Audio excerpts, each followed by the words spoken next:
In the world of super modified mud racing, there are two basic engine combinations in the sport: supercharged engines and nitrous oxide injected engines. Both are attempts to gain as much oxygen input as possible into an internal combustion V8. The nitrous oxide cars typically get all their power immediately right off the line, and that is a problem sometimes. A blower motor will build off the line and come on strong after it gets out of the gate. A supercharger works quite simply. In a rubber drive belt that is connected from the crankshaft to the front of the supercharger spins rotors within the casing to force an air and fuel mixture into each of the 8 cylinders. That adds extra oxygen to each fuel and gas charge in the cylinder, and the objective, of course, is to make each charge a hotter, brighter, more powerful fire in the cylinder. Nitrous oxide injection works the same way, but slightly different in that oxygen is injected into the engine under pressure. The supercharger isn't needed in that the oxygen flows freely from a pressurized tank into the intake manifold and/or the cylinders themselves. Each different team has an idea of which system works best, but one thing is for sure in this season of super modified mud racing: more drivers are starting to switch to a supercharged power plant, and more are starting to leave nitrous oxide injection behind. Well, I can't get the right power band that I want coming out of the starting line. It seems like they make too much horsepower coming out, and I just can't get it to come off the line without spinning the tires, and I think the blowers will help me out. You may have a hard track or a soft track, a line that goes away. You may want to use the nitrous jets, change the nitrous jets, and decrease or increase the horsepower. Whereas, you know, a blower motor, you have a little more time, it's a little more involved, changing pulleys, so forth, but the nitrous jets are very easily changed. Actually, we prefer the supercharger because there's less parts really to go wrong. There's no solenoids to deal with, there's no nitrous bottles, there's no pressure, anything like that to deal with. Basically, what you have is a 3-inch belt that drives a blower, which turns some rotors, which just pushes the fuel and air into the motor. The nitrous oxide injected car will get all its power right away. A lot of times that's a problem. You have to compensate for that accordingly. It used to be, you know, whoever had the most power won, but you got to get the power band down and get the car hooked up all the way down the track. It seems to indicate that the sport itself is changing from just a brute power sport to something that requires a little more intelligence. That's right. You know, you gotta be able to stage the car down the track and have it hook up all the way down and full hard all the way. And the supercharger will do it? I hope so. The 4 quickest drivers from the first round are back here at Nassau Coliseum. One run against the clocks to determine the overall winner. And it's 85 world champ David Ray in the Ford back. Hard on the brakes, trying to stop. Unbelievable.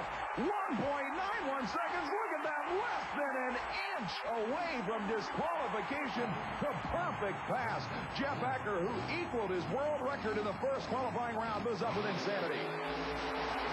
And Acker shut the engine down. Look at him shaking his head. He knows what he did. He shut it off early, thinking he would go out of bounds, and he drove it to the finish line. The elapsed time, 1.896 seconds. Acker may have thrown this title out the window. Here's the surprising Rich Marcini. On the brakes hard after a career best in qualifying. He runs 2.05 seconds and slows down 1/10 of a second. And that leaves the 3-time world champion, Tom Martin, and the Super Trooper on the line.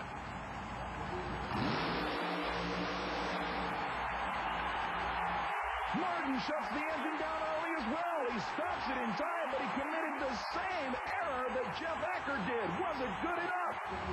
You had to go quicker than 189.6. You shut it off early when at 189.0. Did you believe? You got it by 0.006 of a second. But you had the same frame of mind apparently that Acker did. You were worried about going out. Well, this kid's slick down here. There's a little bump in it. You know, I didn't know if I did it or not. The starting line's got real bad rust in it. Didn't take off real good, but hey, whatever it takes, we got it. 0.006 of a second. Shutting off maybe 5 feet early. And still coming out a winner. On the replay, you can see that it was an honest 5, maybe even 6 or 7 feet before the finish line when Martin shut down power to the Super Trooper, but by 0.006 of a second, his 1.890 second run beats Jeff Acker's 189.6. An incredible job. That will bring us to the monster truck showdown. It seemed in the first round of eliminations that either brute power or a superior driver's ability to leave the starting line when the green light came on meant the difference. Right now, it's the difference between a horsepower truck, the four-wheel crazy, and Ron Dennis in No Problem, who's had the better driver response.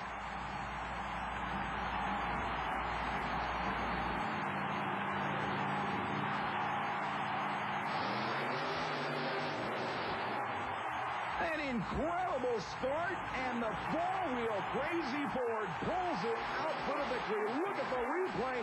The launch identical. Both drivers left the line at the same time, but at the finish line, it was horsepower. 26 hundredths of a second difference. 60 feet away from the launch, and indeed, the Texan driver takes the victory. Get a word here with the Texan, and I got to point out that both of you worked to get into this final. Like I said, you had survived the closest race of the evening with the equalizer. Ron had to get past the #1 qualifier. It was a close one, and I should commend you on your sportsmanship up there. You waited a long time when Ron was having transmission problems. Yeah, I didn't mind. We're running alcohol, and it's nice and cool in here, so it didn't get hot or anything. And you're right. This kind of track, it's anybody's ball game. When you're qualified within 2 or 3 tenths of a second like we saw, yeah, anybody can pull it out. Yeah, it's really reaction time off the light. I mean, that's it. I should point out that 91 hasn't been very kind to the Rob Morris team so far, so this is a nice break. Yeah, I appreciate it. Great job, guys. Thank you. Well, Rob Morris certainly has proven that he can come back from disaster. Certainly after a rough season previous, now he's back on the winning trail. And remember, on a short course like this, it was drivers' reactions that made the difference. So Rob can honestly say that he won this with his driving ability. An incredible battle, and there's more to come. That's all this time. Good night, everyone. I'm Chris Chapman.